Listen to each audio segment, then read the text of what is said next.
Hi, I'm Molly Wood, and welcome to the Buzz Report, the show about the tech news that everyone is talking about.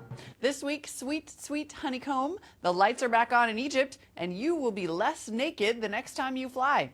But first, it's the Gadget of the Week. The Gadget of the Week is the LG Optimus 3D. That's right, even the phones are doing it now. LG plans to show off the Optimus 3D at Mobile World Congress in Barcelona next week. And since I won't be there, and maybe you won't either, let's check it out now. There are hints that it will be a dual-core smartphone, but for sure it will have a dual-lens camera for taking 3D video, a 4.3-inch touchscreen capable of naked eye 3D display, a 3D-capable HDMI output, and DLNA support for media sharing around the house. LG says the phone addresses the lack of 3D content by basically being a one-stop shop for watching and creating stuff in 3D. So expect early buyers to delight their friends with lots of videos of them going like this. Ooh, I'm in 3D. Ooh, I'm coming at you.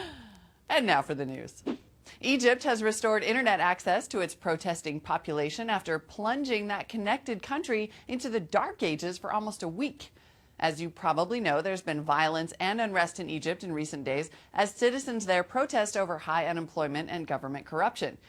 Now, the crazy part about this is that most of the world didn't even care about the Egypt protests until Egypt turned off the internet. Never mind that most of that population lives on like $2 a day. They have this repressive dictatorship that horribly oppresses women, tortures citizens, and rigs every so-called election in favor of the 30-year-old authoritarian regime. That's just like life over there. But then they turned off the internet, and the whole world was like, that is wrong. Dude, they can't even tweet. How are they going to read my cake blog? How will they get their Bieber news? All right, back to our pampered Western tech lives. Google held an event this week to show off Honeycomb, the new version of Android that's specially made for tablets. And I gotta say, Apple better look out. The Honeycomb demos took advantage of the dual-core Motorola Zoom and delivered amazing graphics, useful widgets, multi-touch support, and cool new video chat, just like FaceTime. Hey, Anon. How are you, man? Hey, what's up?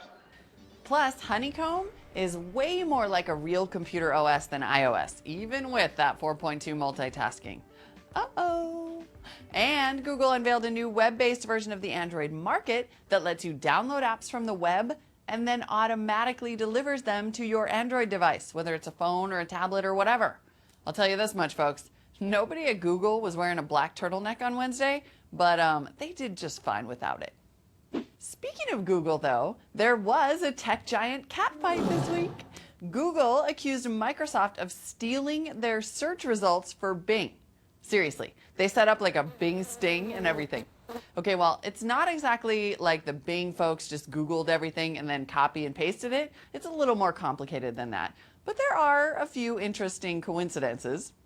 Now, Microsoft said they are not copying search results. They are insulted by Google's accusations, and they think that the Bing sting is pretty damn shady, as a matter of fact.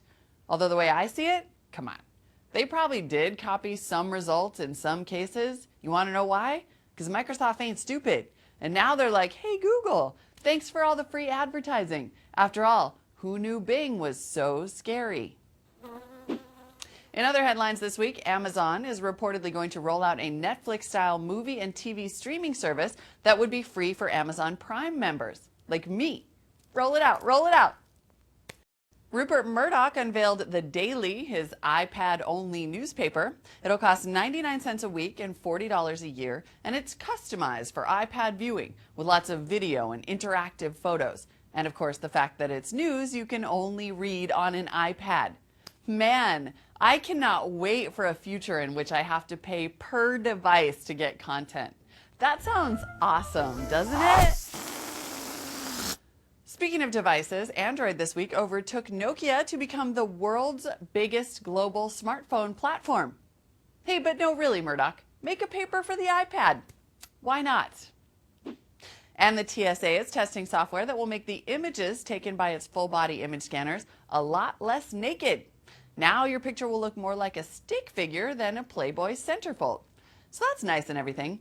I guess they didn't do that in the first place because perverts? And finally, Let's see what's clogging the tubes this week. TLC's increasingly ridiculous lineup of shows gets a little good-natured ribbing in this YouTube clip. The best part is that for the first few shows, you almost don't realize it's a joke. Coming up next, Little People Tricky Fridge, followed by 12 Wives, 12 Problems, followed by Small Dogs, Big Dumps, followed by Dwarf Hoarders, and our Tuesday night lineup, Uterus Cannon, followed by Toddlers and Taxes, followed by Cake Whores, and at 9, Super Quick Weddings, followed by The Divorce Horse, and our Wednesday night lineup, Idiot Family, followed by Dr. Drew's Second Chance Bad Odds, followed by Hasty Home Surgery, followed by Old Face, New Vagina, and at 11, a special episode of 9 Fat Kids, 1 Dessert, only on TLC, the learning channel for some reason. It's funny because it's true. Also, Uterus Cannon would be an awesome band name. I'm just saying. And that's the Buzz Report for this week, everyone. I'm Molly Wood, and thank you for watching. Microsoft, for its part, said it is not copying search results. They are insulted by Google's